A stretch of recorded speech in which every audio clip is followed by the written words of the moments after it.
സാഹിത്യത്തിലെ പ്രശസ്തനായ കവിയും നാടകകൃത്തും വിവർത്തകനും നിരൂപകനുമായ കേരള സാഹിത്യ അക്കാദമി പ്രസിഡന്റുമായ സച്ചിദാനന്ദ മാഷിനെ നവതി ആഘോഷം ഉദ്ഘാടനം ചെയ്യാനായി ഏറെ ആദരവോടെ വേദിയിലേക്ക് സ്വാഗതം ചെയ്യുന്നു.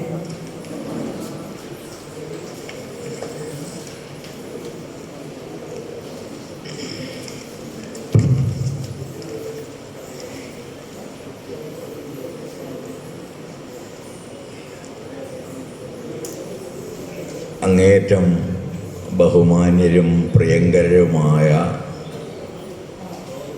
സുഹൃത്തുക്കളെ,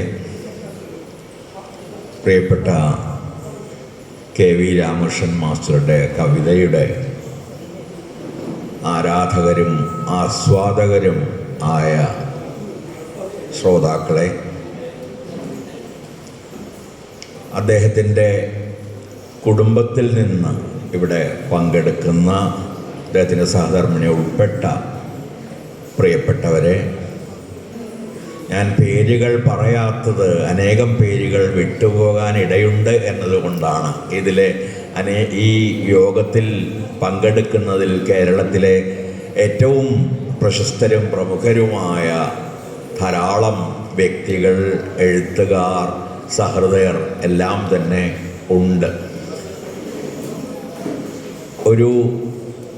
നേരത്തെ പ്രിയപ്പെട്ട രാവുണ്ണി പറഞ്ഞതുപോലെ ദീർഘമായ ഒരു പ്രഭാഷണമോ രാമകൃഷ്ണൻ മാഷിൻ്റെ കവിതയുടെ ഒരു അഗാധമായ ആസ്വാദനമോ ഒന്നും തന്നെ നടത്താൻ ഞാനിവിടെ മുതിരുന്നില്ല. അതിന് ഇന്നത്തെ അവസ്ഥയിൽ ഞാൻ പ്രാപ്തനും അല്ല. രാമകൃഷ്ണൻ മാഷ് 100-ാം വയസ്സ് വരെ ജീവിക്കണം എന്ന് പ്രാർത്ഥിക്കുമ്പോൾ 90 വരെ എത്തുമോ എന്നുള്ള ആലോചനയിലായിരുന്നു ഞാനും, ഒരുപക്ഷെ നിങ്ങളിൽ ചിലരെങ്കിലും. മാഷുമായിട്ടുള്ള എൻ്റെ ബന്ധം, ഞാൻ മാഷെന്നല്ല KV രാമകൃഷ്ണൻ പറയാതിൻ്റെ പ്രത്യേക കാരണമുണ്ട്, ഞാൻ പറയും. ഞങ്ങളുടെ ബന്ധം തുടങ്ങുന്നത് മഹാരാജാസ് കോളേജിലെ സഹപാഠികൾ എന്ന നിലയിലാണ്.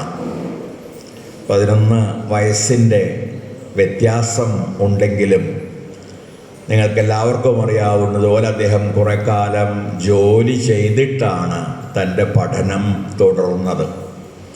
അതുകൊണ്ട് ഞാൻ എൻ്റെ ബിരുദാനന്തര പഠനത്തിന് മഹാരാജാസ് കോളേജിൽ ചേരുമ്പോൾ എൻ്റെ തൊട്ട് മുതിർന്ന ക്ലാസ്സിൽ, ഞാൻ 1-ാം വർഷത്തിലായിരുന്നപ്പോൾ 2-ാം വർഷത്തിൽ പ്രിയപ്പെട്ട രാമകൃഷ്ണൻ മാഷ് അല്ലെങ്കിൽ KV രാമകൃഷ്ണൻ ഉണ്ട്. അദ്ദേഹം കവി എന്ന നിലയിൽ അറിയപ്പെടാൻ തുടങ്ങിയിരുന്നു എങ്കിൽ പോലും അന്ന് ശ്രദ്ധേയനായിരുന്നത് ഡ്രാക്കുളയുടെ വിവർത്തകൻ എന്ന നിലയിലായിരുന്നു. എന്നെ സംബന്ധിച്ചും അങ്ങനെ തന്നെയായിരുന്നു.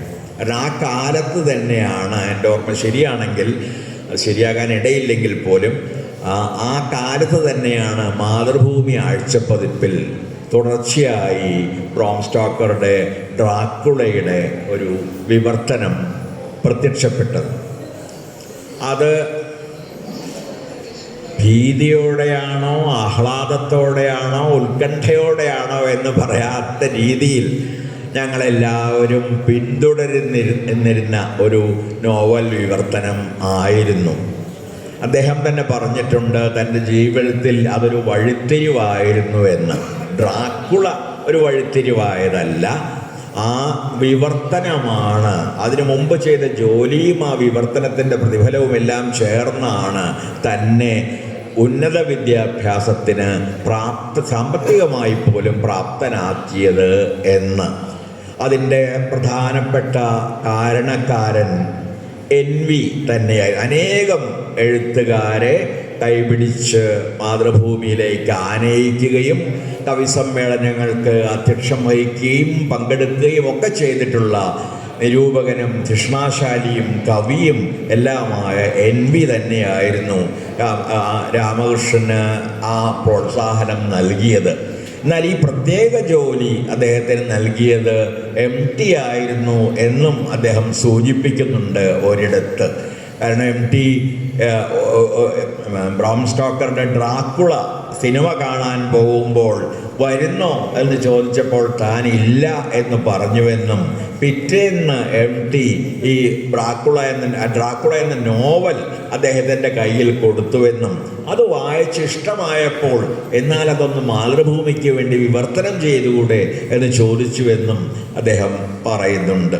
ആ അർത്ഥത്തിൽ NVയും MTയും ചേർന്നാണ് അനേകം എഴുത്തുകാരെ എന്ന പോലെ, ഞാൻ ഉൾപ്പെടെ ഉള്ള അനേകം എഴുത്തുകാരെ എന്ന പോലെ പ്രിയപ്പെട്ട രാമകൃഷ്ണൻ മാഷയും കവിതയിലേക്കും വിവർത്തനത്തിലേക്കും കാവ്യസിദ്ധാന്തങ്ങളിലേക്കും ഒക്കെ തന്നെ കൈപിടിച്ച് ആനയിക്കുന്നത്. അതുകൊണ്ട് വളരെ സന്തോഷമുണ്ട്. NVയുടെ കുടുംബത്തിലെ പലരും ഇവിടെയുണ്ട് എന്നതിൽ, സ്വന്തം അദ്ദേഹത്തിൻ്റെ തന്നെ കുടുംബത്തിലെ ആളുകൾ പലരുമുണ്ട് എന്നതിൽ. കാരണം ഇത്തരം ആഘോഷങ്ങൾ ഒരർത്ഥത്തിൽ കുടുംബാഘോഷങ്ങളും മറ്റൊരർത്ഥത്തിൽ ദേശാഘോഷങ്ങളും ആണ്. ഒരു വലിയ എഴുത്തുകാരൻ്റെ സപ്തതിയോ അല്ലെങ്കിൽ ഷഷ്ടിപൂർത്തിയോ നവതിയോ എല്ലാം തന്നെ ഈ എല്ലാവരുടെയുമായ ഒരാഘോഷമാണ്. ഒരു നാട് അതിൻ്റെ സംസ്കാരത്തെ ആശ്ലേഷിക്കുന്നതിൻ്റെ, ഉയർത്തിപ്പിടിക്കുന്നതിൻ്റെ, അതിൻ്റെ ഏറ്റവും വലിയ കവികളെ തങ്ങളുടെ അഭിമാനങ്ങളായി ഉയർത്തി കാട്ടുന്നതിൻ്റെ അതിപ്രധാനങ്ങളായ സന്ദർഭങ്ങളാണ് ഈ രീതിയിലുള്ള സന്ദർഭങ്ങൾ എന്ന് നിസ്സംശയം പറയാം. ആ രീതിയിൽ കൂടിയാണ് ഈ ആഘോഷം, ഇങ്ങനെ തന്നെ ഞാൻ വിളിക്കട്ടെ, പ്രധാനമാകുന്നത് എന്നെനിക്ക് തോന്നുന്നു. അതേസമയം ഞാൻ സൂചിപ്പിച്ചത്, എന്നെ സംബന്ധിച്ച് ഇത് ഹ്രസ്വമായൊരു ഗൃഹപ്രവേശവുമാണ്. കാരണം എൻ്റെ മറ്റൊരു എൻ്റെ ഹോസ്റ്റലിൽ ഒന്നിച്ചുണ്ടായിരുന്ന സഹപാഠി എന്ന് പറഞ്ഞുകൂടെങ്കിലും ഏതാണ്ട് ഒരേ കാലത്ത് മഹാരാജാസിൽ പഠിച്ചിരുന്ന പ്രിയപ്പെട്ട PV കൃഷ്ണൻ നായർ ഇവിടെയുണ്ട്. അങ്ങനെ ഞങ്ങളുടെ പഴയ മഹാരാജാസുകാരിൽ കുറച്ചുപേരുടെയെങ്കിലും ഒരു വലിയ ഒന്നിച്ചു ചേരലിൻ്റെ, വലിയൊരു ഹ്രസ്വ സംഗമത്തിൻ്റെ മനോഹരമായ വേള കൂടിയാണ് ഇത്. ആ തരത്തിലും എനിക്ക് അങ്ങേയറ്റം പ്രിയങ്കരമായ ഒരു മുഹൂർത്തമാണ് ഇത് എന്ന് ഞാൻ കരുതുന്നു. കവികൾ ആത്യന്തികമായി ഒരു വംശത്തിൽ അഥവാ ഒരു ഗോത്രത്തിൽ പെട്ടവരാണ് എന്ന് ഞാൻ പലയിടത്തും പറഞ്ഞിട്ടുണ്ട്. ആ അർത്ഥത്തിലുള്ളൊരു കവിതയും എഴുതിയിട്ടുണ്ട്. ഞാനത് വായിക്കുകയും ചെയ്യാം. അത് ഞാൻ പലയിടത്തും വായിച്ചിട്ടുള്ളതാണെങ്കിൽ പോലും ആവർത്തന ഭീതിയോടെ ഞാനത് ഒരു പക്ഷെ വായിക്കാം. കാരണം ഏത് കാലത്തായാലും എനിക്ക് തോന്നിയിട്ടുള്ളത്, ഞാൻ ഹോമറുടെയും ഷേക്സ്പിയറുടെയും കാളിദാസൻ്റെയും വാൽമീകിയുടെയും കബീറിൻ്റെയും തുക്കാറാമിൻ്റെയും ബുള്ളേഷായുടെയും ഒക്കെ സമകാലീനൻ ആണ് എന്നാണ്. മുമ്പ് ഞാനിത് പറയുമായിരുന്നല്ലോ, ഒരുപക്ഷെ എൻ്റെ ചെറുപ്പത്തിൽ ആധുനിക കവിതയെക്കുറിച്ച് ആവിഷ്ടനായി സംസാരിച്ചിരുന്ന കാലങ്ങളിൽ ഒരുപക്ഷെ പ്രസ്ഥാനങ്ങളിലും പ്രസ്ഥാന ഭേദങ്ങളിലും അവ തമ്മിലുള്ള വ്യത്യാസങ്ങളിലും ഒക്കെ ഊന്നിയിരുന്ന ഒരു എഴുത്തുകാരൻ ആയിരുന്നു ഞാൻ. പക്ഷെ ക്രമേണ പ്രായമാകും തോറും സംഭവിക്കുന്ന, ഒരുപക്ഷെ എല്ലാ എഴുത്തുകാർക്കും സംഭവിക്കുന്ന അഥവാ സംഭവിക്കേണ്ട ഒരു കാര്യം, ഈ വ്യത്യാസങ്ങൾ അപ്രത്യക്ഷമാവുകയും ഒരുമകൾ, സാമ്യങ്ങൾ മുന്നോട്ട് വരികയും ചെയ്യുന്നു എന്നതാണ്. നാം എഴുത്തുകാർ പഴയ കാലം മുതൽ ഇന്ന് വരെയുള്ള എഴുത്തുകാർ, അത് വലിയവരും ചെറിയവരും ഒക്കെ ഉണ്ടാകും. ഞാൻ പറഞ്ഞത് വളരെ വലിയ കവികളെക്കുറിച്ചാണ്, നമ്മളെക്കാളൊക്കെ എത്രയോ വലിയ കവികളെക്കുറിച്ചാണ്. പക്ഷേ ആത്യന്തികമായി ഈ മനുഷ്യരെല്ലാം തന്നെ ഏത് ഭാഷയിൽ എഴുതിയാലും ശരി, ഏത് കാലത്ത് എഴുതിയാലും ശരി, മനുഷ്യവംശത്തിൻ്റെ ധർമ്മസങ്കടങ്ങളെക്കുറിച്ച്, ഉത്കണ്ഠകളെക്കുറിച്ച്, ദുഃഖങ്ങളെക്കുറിച്ച്, അവരുടെ നൈമിഷികങ്ങളായ ആനന്ദങ്ങളെക്കുറിച്ച്, പ്രകൃതിയും മനുഷ്യനുമായുള്ള നിരന്തരവും അനിവാര്യവുമായ ബന്ധങ്ങളെക്കുറിച്ച് ആണ് എഴുതിയിരുന്നത് എന്ന് നമുക്ക് കാണാം. നിങ്ങൾക്കറിയാം, ഞാൻ ഈ കോവിഡ് കാലം ചിലവിട്ടത് എനിക്ക് വളരെ പ്രിയങ്കരായ ഒരുപാട് ഭക്തി സൂഫി കവികളെ വിവർത്തനം ചെയ്തുകൊണ്ട് ആയിരുന്നു എന്ന് 5 പുസ്തകങ്ങൾ ആ വരിയിൽ എഴുതുകയുമുണ്ടായി. കബീറിൻ്റെയും തുക്കാറാമിൻ്റെയും ഒക്കെ ഉൾപ്പെടെയുള്ള ബുള്ളേഷായുടെ പുസ്തകം ഉണ്ടായിരുന്നു. ബസവയുടെയും അക്കയുടെയും ഉൾപ്പെടുന്ന 4 ശൈവ കവികളുടെ പുസ്തകം ഉണ്ടായിരുന്നു. അതോടൊപ്പം ഷേക്സ്പിയറുടെ ഗീതങ്ങളുടെ പരിഭാഷയുണ്ടായിരുന്നു. ആ കാലത്ത് ചെയ്ത അർത്ഥവത്തായ ഒരു പ്രവൃത്തി, അഥവാ അതിനെ ഞാനൊരു പ്രാർത്ഥന എന്ന് വിളിക്കട്ടെ, ആ കാലത്തെ ഈ ഭക്തി സൂഫി കവികളുടെ പരിഭാഷ ആയിരുന്നു. എല്ലാ കാലത്തും ഞാൻ ഈ ഭക്തി കവിതയുടെ പാരമ്പര്യത്തെക്കുറിച്ച് സംസാരിച്ചു പോന്നിട്ടുണ്ട്. അതിൽ എൻ്റെ സാഹിത്യ പഠനം ആരംഭിച്ച കാലം മുതൽ തന്നെ എനിക്ക് വളരെ അടുപ്പം തോന്നിയിട്ടുള്ള കുറേ കവികൾ ഈ പറഞ്ഞ രീതിയിലുള്ള ഭക്തി കവികളാണ്. അവരുടെ അഗാധമായ ആത്മീയത, ആചാരനിഷ്ഠമായ മതത്തിൽ വിശ്വസിക്കാത്ത അവരുടെ മാനവികമായ മൈത്രി, ഇങ്ങനെ ഒരു സമാന്തര പാരമ്പര്യത്തിൻ്റെ വക്താക്കളായി ആ കവികളെ പലപ്പോഴും ഞാൻ വിശേഷിപ്പിക്കുകയും അങ്ങനെ തന്നെ കാണുകയും വായിക്കുകയും ചെയ്തിട്ടുണ്ട്.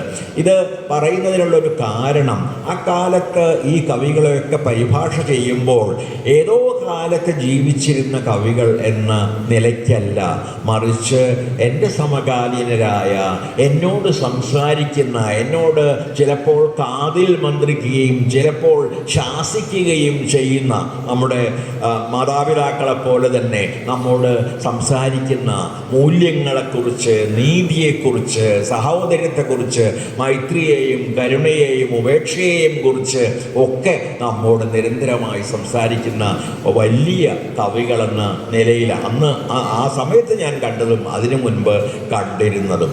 ആ അർത്ഥത്തിൽ കൂടിയാണ് കവികളൊരു ഗോത്രമാണ് എന്ന് കുറച്ച് മുമ്പ് എഴുതിയ ഒരു കവിതയിൽ ഞാൻ പറഞ്ഞത്.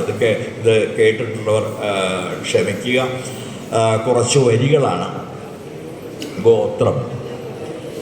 മെക്സിക്കോവിലെ ആസ്തക് ഗോത്രക്കാർ പൂമ്പാറ്റകൾ മരിച്ചവരുടെ ആത്മാക്കളാണ് എന്ന് വിശ്വസിക്കുന്നു.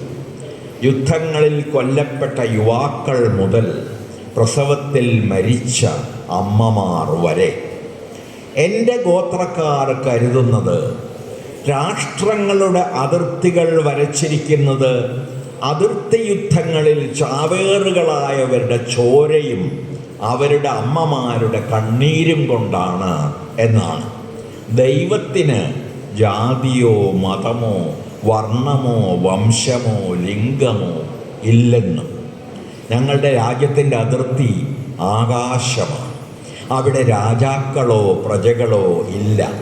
എല്ലാവർക്കും എല്ലാ ഭാഷയും അറിയാം. കാക്കകൾ മലയാളം പറയും പോലെ തന്നെ മരംകൊത്തികൾ സ്പാനിഷും പറയും. ഇവിടെ ആർക്കും ആരെയും അന്യോന്യ സമ്മതത്തോടെ പ്രണയിക്കാം. പുല്ലിന് പുഴുവിനെ, കുരുവിക്ക് നിലാവിനെ, ഗന്ധർവന് മനുഷ്യനെ, ഓർമ്മയ്ക്ക് സ്വപ്നത്തെ. എല്ലാ വാതിലുകളും തുറന്നു കിടക്കുന്നു. പൂച്ചകൾക്കും മനുഷ്യർക്കും വാൽനക്ഷത്രങ്ങൾക്കുമായി. ഭൂതം വർത്തമാനം ഭാവി ഇവ തമ്മിൽ ഒരു വിഭജനവുമില്ല. വ്യാകരണം അവയ്ക്ക് കാവൽ നിൽക്കുന്നില്ല. ഞങ്ങളിൽ ഒരാൾ മരിച്ചാൽ ചടങ്ങ് ലളിതമാണ്. പകരം മറ്റൊരാൾ ഗോത്രത്തിൽ പിറക്കും വരെ ഞങ്ങൾ ഇല പൊഴിച്ചുകൊണ്ടിരിക്കും. പിന്നെ പെട്ടെന്ന് ഒരു മണി പോലും അടിക്കാതെ വസന്തം വരും. ഞങ്ങൾ ഭൂമിയിലെ ഏറ്റവും പഴയ ഗോത്രമാണ്, ഏറ്റവും ചെറിയതും. ഒരു തത്തയുടെ ചിറകിലുള്ള അക്ഷരമാണ് ഞങ്ങളുടെ ഗോത്രചിഹ്നം. തത്തകളും അക്ഷരങ്ങളും നിലനിൽക്കുവോളം ഞങ്ങളും ഉണ്ടാകുമെന്നാണ് ഞങ്ങളുടെ വിശ്വാസം. 5 പേർ ഒന്നിച്ചുകൂടി ചിരിക്കുന്നിടത്തെല്ലാം അവരിൽ ഒരാളായി ഞങ്ങളിലൊരാൾ ഉണ്ടാകും. ഒരാൾ ഒറ്റയ്ക്ക് കരയുന്നിടത്തും ഒരാൾ ഒറ്റയ്ക്ക് കരയുന്നിടത്തും. ഒരുപക്ഷേ കവി ഗോത്രത്തിൻ്റെ പരമമായ സവിശേഷത ഈ അവസാനം പറഞ്ഞ വരികളിൽ സൂചിപ്പിക്കപ്പെടുന്നുണ്ട് എന്നെനിക്ക് തോന്നുന്നു. 5 പേർ ഒന്നിച്ചു കൂടുമ്പോൾ അവരോടൊത്ത് ചിരിക്കുകയും ഒരാൾ ഒറ്റയ്ക്കിരുന്ന് കരയുമ്പോൾ അയാളോട് അല്ലെങ്കിൽ അവളോട് ഒത്ത് കരയുകയും ചെയ്യുക എന്നത് ഇതൊരു പുതിയ കാര്യമല്ല. രുദിതാനുസാരി കവി എന്ന് നമ്മുടെ പാരമ്പര്യത്തിൽ തന്നെയുള്ള അതിപ്രശസ്തമായ കവിതയുടെ ഒരു നിർവചനം തന്നെയാണ്. രോദനത്തിൻ്റെ പിറകെ പോകുന്നയാൾ, കരയുന്നവനോടൊപ്പം കരയുന്നയാൾ ആണ് കവി എന്നത്. രാമകൃഷ്ണൻ്റെ കവിതയെക്കുറിച്ച് പറയാൻ കൂടിയാണ് ഞാനിത് പറഞ്ഞത്. ഞങ്ങളുടെ ഒറ്റ ഗോത്രത്തിൽപ്പെട്ടവരാണ് ഞങ്ങൾ എന്ന് പറയുന്നതോടൊപ്പം തന്നെ പ്രിയപ്പെട്ട രാമകൃഷ്ണൻ എന്ന് പറയുന്നത് അങ്ങനെ വിളിച്ച് ശീലിച്ചുകൊണ്ടാണ്. രാമകൃഷ്ണൻ മാഷിൻ്റെ കവിതയുടെ ഒരു സവിശേഷതയും എല്ലാ കവികളുടെയും സവിശേഷതയാണ്. പക്ഷേ രാമകൃഷ്ണൻ മാഷിൻ്റെ കവിതയിൽ നിന്ന് പ്രത്യക്ഷമായി തന്നെ നമുക്ക് കാണാൻ കഴിയും. രുദിതാനുസാരിയാണ് അദ്ദേഹത്തിൻ്റെ കവിത. കരയുന്നവരോടൊപ്പം കരയുന്ന കവിതയാണത്. ചിരിക്കുന്നവരോടൊപ്പം ചിരിക്കുന്ന കവിതയാണത്. ധർമ്മസങ്കടം അനുഭവിക്കുന്നവരോടൊപ്പം പിടയുന്ന കവിതയാണത്. ഈ രീതിയിൽ സഹ അനുഭൂതി എന്ന് പറയുന്ന, അതാണ് കവിതയുടെ അനുഭൂതിയായി നാം പലപ്പോഴും അനുഭവിക്കുന്നത് ഈ സഹ അനുഭൂതിയാണ്. മറ്റൊരാളുടെ അനുഭവം തൻ്റേതായി മാറുമ്പോൾ ഉണ്ടാകുന്ന അപൂർവമായ ഐക്യം, അതിൽ നിന്നുണ്ടാകുന്ന അഗാധമായ സ്നേഹം, അതിൽ നിന്ന് ഉളവാകുന്ന കാരുണ്യം, ഇതെല്ലാം ചേർന്ന ഒരനുഭവത്തെയാണ് നാം സഹാനുഭൂതി എന്ന് വിളിക്കുകയും കവിതകൾ വായിക്കുമ്പോൾ നാം അത് അനുഭവിക്കുകയും ചെയ്യുന്നത്. ഈ മനുഷ്യൻ എൻ്റെ വംശത്തിൽപ്പെട്ടയാളാണല്ലോ എന്ന തോന്നൽ നമുക്കുണ്ടാവുന്നത് പലപ്പോഴും ഈ രീതിയിൽ ഈ മറ്റൊരു കവിയുടെ, മറ്റൊരു എഴുത്തുകാരൻ്റെ അല്ലെങ്കിൽ എഴുത്തുകാരിയുടെ, കവയിത്രി എന്ന വാക്ക് ഞാൻ ഉപയോഗിക്കാറില്ല, കവി രണ്ടുപേർക്കും പറ്റുന്നതാണ് എൻ്റെ വിശ്വാസവും തീരുമാനവും. അതുകൊണ്ട് എല്ലാ കവികൾക്കും പൊതുവായി ഉള്ള ഒന്ന് ഈ അഗാധമായ സഹാനുഭൂതിയാണ്. അത് അദ്ദേഹത്തിൻ്റെ കവിതയിൽ നിരന്തരമായി നാം കണ്ടുപോന്നിട്ടുണ്ട്. കനൽച്ചുവടുകൾ എന്ന അദ്ദേഹത്തിൻ്റെ ആത്മകഥ വായിക്കുമ്പോൾ പോലും നമുക്ക് അത് അനുഭവപ്പെടുന്നുണ്ടാകും. ആദ്യകാലം മുതൽ ഇന്നോളമുള്ള കവിതകൾ, ആദിവാസിയൊക്കെ ഉൾപ്പെടെയുള്ള കവിതകൾ വായിക്കുമ്പോഴും എങ്ങനെയാണ് മറ്റു മനുഷ്യരുമായുള്ള ഐക്യത്തിലൂടെ ഒരു മനുഷ്യരുടേത് മാത്രമായ ലോകത്ത്, മാത്രം ജീവികളില്ലാത്ത ലോകമല്ല, മനുഷ്യത്വം നിറഞ്ഞ ആളുകളുടേതായ ഒരു ലോകത്ത് അദ്ദേഹം സങ്കല്പിക്കുന്നത് എന്ന് നമുക്ക് നിശ്ചയമായും അറിയാൻ കഴിയും. ഞാൻ ചിലപ്പോഴൊക്കെ ഞങ്ങളുടെ സാമ്യങ്ങളെക്കുറിച്ചും ആലോചിക്കാൻ, കവികൾ എന്ന നിലയ്ക്ക് അല്ലാതെ പല ജോലികൾ ചെയ്ത ആളുകളാണ് രണ്ടുപേരും. ഞാൻ 8 ജോലികൾ ചെയ്തിട്ടുണ്ട്. അദ്ദേഹവും 4 or 5 ജോലികൾ, പത്രാധിപരുടെയും അധ്യാപകൻ്റെയും ഒക്കെ ആയ അനേകം, പ്രസാധകൻ്റെയും അല്ലെങ്കിൽ പബ്ലിഷിംഗ് ഓഫീസറുടെയും ഒക്കെ ആയ അനേകം ജോലികൾ ചെയ്ത ഒരാളാണ്. അതേസമയം ഇംഗ്ലീഷ് പഠിച്ച മലയാള കവികൾ ഒരുപാട് പേരുണ്ട്, വിഷ്ണുനാരായണ നമ്പൂതിരിയൊക്കെ ഉൾപ്പെടെ. അപ്പോൾ അതിൽപ്പെട്ട ആളുകളാണ് ഞങ്ങൾ രണ്ടുപേരും. ഞാൻ മലയാളം സ്കൂളിനപ്പുറം പഠിച്ചിട്ടില്ല. സ്വയം വായിച്ചുണ്ടാക്കി ഏതാണ്ട് 6ാം ക്ലാസ് മുതൽ മലയാളം നിരന്തരമായി വായിക്കുകയും പരിഭാഷകൾ വായിക്കുകയും, മലയാളം MA കാലമായപ്പോഴേക്കും മലയാളത്തിന് ഈ കാര്യമായിട്ടൊന്നും വായിക്കാനില്ല എന്ന് തോന്നി, അല്ല മറ്റൊരു ഭാഷ പഠിക്കാൻ വേണ്ടി തീരുമാനിക്കുകയും ചെയ്ത ആളാണ് അദ്ദേഹവും. ആ രീതിയിൽ ഇംഗ്ലീഷ് പഠിക്കുകയും മലയാളത്തിൽ കവിത എഴുതാൻ ആരംഭിക്കുകയും ചെയ്ത ഒരാളാണ്. ആ രീതിയിൽ ഒരുപാട് പേരുണ്ട്. ഞാൻ പറഞ്ഞതുപോലെ വിഷ്ണുവിനെ കുറിച്ച്, കക്കാടിനെ, ഒരുപാട് നമ്മുടെ എഴുത്തുകാരെ നോക്കിയാൽ മറ്റൊരു ഭാഷ ക്ലാസ്സിലിരുന്ന് പഠിക്കുകയും എന്നാൽ കവിത എഴുതുമ്പോൾ തീർത്തും മലയാളിയായി മാറുകയും ചെയ്യുന്ന ആ തരത്തിൽ ഒരുപാട് കവികൾ മലയാളത്തിലുണ്ട്. ആ രീതിയിൽ വേണമെങ്കിൽ 2 ഭാഷയുള്ള ആളുകൾ എന്ന് വിശേഷിപ്പിക്കാവുന്ന ആളുകൾ ആയിരുന്നിട്ടുണ്ട് ഞങ്ങളെല്ലാവരും. മൂന്നാമത് പരിഭാഷകൾ. നിങ്ങൾക്ക് എല്ലാവർക്കും അറിയാവുന്ന പോലെ അദ്ദേഹം ഗംഭീരങ്ങളായ പരിഭാഷകൾ, ടാഗോറുടെ മാത്രമല്ല മറ്റനേകം ടാഗോറിൻ്റെ കവിതകൾ ഉൾപ്പെടെയുള്ള പരിഭാഷകൾ ചെയ്തിട്ടുണ്ട്. അത് ഏതാണ്ട് ഒരു സമാന്തര പ്രവൃത്തി എന്ന രീതിയിൽ ഇന്നോളം ചെയ്തു പോന്നിട്ടുള്ള പല ആളുകളിൽ ഒരാളാണ് ഞാനും, അതിൽ ഒരാളാണ് അദ്ദേഹവും. അതോടൊപ്പം തന്നെ നിശ്ചയമായും അക്ഷയവിദ്യയും വരണ്ടഗംഗയും ഭ്രാന്തിയും ആദിവാസിയും ഒക്കെ ഉൾപ്പെട്ട ഒരുപാട് കവിതകൾ, പ്രത്യേകിച്ചും നേരത്തെ സൂചിപ്പിച്ചതുപോലെ കരയുന്നവനോടൊത്ത് കരയുന്ന രീതിയിലുള്ള ഒരുപാട് കവിതകൾ അദ്ദേഹം രചിച്ചിട്ടുണ്ട്. അതോടൊപ്പം തന്നെ കവിതയെക്കുറിച്ച് ചിന്തിച്ചിട്ടുമുണ്ട്. അത് എല്ലാ കവികളും ചെയ്യണമെന്നില്ല.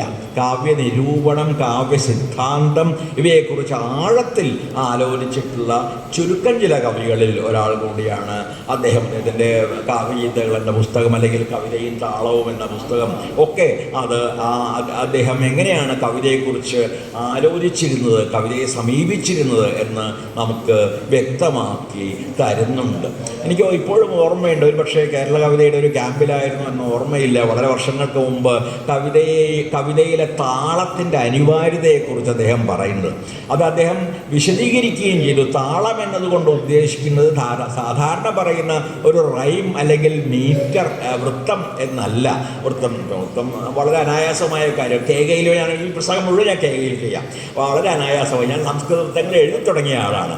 അപ്പോൾ ആ അർത്ഥത്തിലല്ല, ഭാഷയ്ക്കകത്ത്, ഏത് ഭാഷയ്ക്കുമകത്ത് അതിൻ്റേതായ ചില സവിശേഷങ്ങളായ താളങ്ങളുണ്ട്. ഈ താളങ്ങളെ കണ്ടെത്തുകയും അതിനെ തൻ്റെ കവിതയുടെ കൂടി താളമാക്കി മാറ്റുകയും ചെയ്യുമ്പോഴാണ് ആ ഭാഷയുമായുള്ള അപൂർവമായ ഒരു ലയം കവി അല്ലെങ്കിൽ കവിയുടെ കവിത സാധിക്കുന്നത്.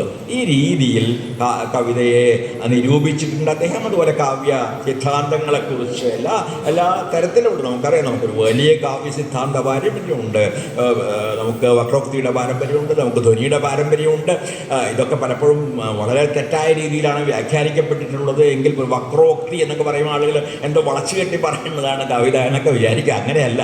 വക്രോക്തി ഡയറക്റ്റായിട്ട് നേരിട്ട് സംസാരിക്കുക എല്ലാവരും ചെയ്യുന്നത് രൂപങ്ങളിലൂടെ, ബിംബങ്ങളിലൂടെ, മറ്റു പല രീതികളിൽ ഉള്ളൊരു സംഭാഷണം അതിലുണ്ട് എന്ന് പറയാൻ വേണ്ടി മാത്രമാണത് അതുകൊണ്ട് ഉദ്ദേശിക്കുന്നത്. അതുപോലെ ധ്വനി എന്ന് പറയുമ്പോൾ കവിതയിൽ വൈശദ്യം വേണ്ട എന്നല്ല അർത്ഥം. ആവശ്യമുള്ളിടത്ത് വിശദമാക്കണം. ഒരു ചിത്രം വരയ്ക്കേണ്ടിടത്ത്, കവിതയിലൊരു ചിത്രം വരയ്ക്കേണ്ടിടത്ത് ചിത്രം വരയ്ക്കണം.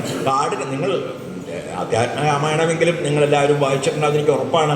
അപ്പോൾ രാമായണത്തിലെ വിഭിന്ന കാണ്ഡങ്ങളിൽ എങ്ങനെയാണ് വൃത്തം ഉപയോഗിച്ചിരിക്കുന്നത്, ഏത് രീതിയിലാണ് അതിലെ ഓരോ ഭാഗവും അതിലുപയോഗിച്ചിരിക്കുന്ന താളവും അതിൻ്റെ പ്രമേയവുമായി ഒത്തുപോകുന്നത്. കാരണം ആരണ്യകാന്ഡം എന്നത് അനുഷ്ടുപ്പിൽ എഴുതുക സാധ്യമല്ല. അല്ലെങ്കിൽ ആ രീതിയിൽ, ഞാൻ ഇതിൻ്റെ ഉദാഹരണം പറഞ്ഞാൽ, ആ രീതിയിൽ ഓരോ കാണ്ഡവും അത് നമ്മെ അനുഭവിപ്പിക്കാൻ ആഗ്രഹിക്കുന്ന അനുഭവത്തെ അല്ലെങ്കിൽ ആ അനുഭൂതിയെ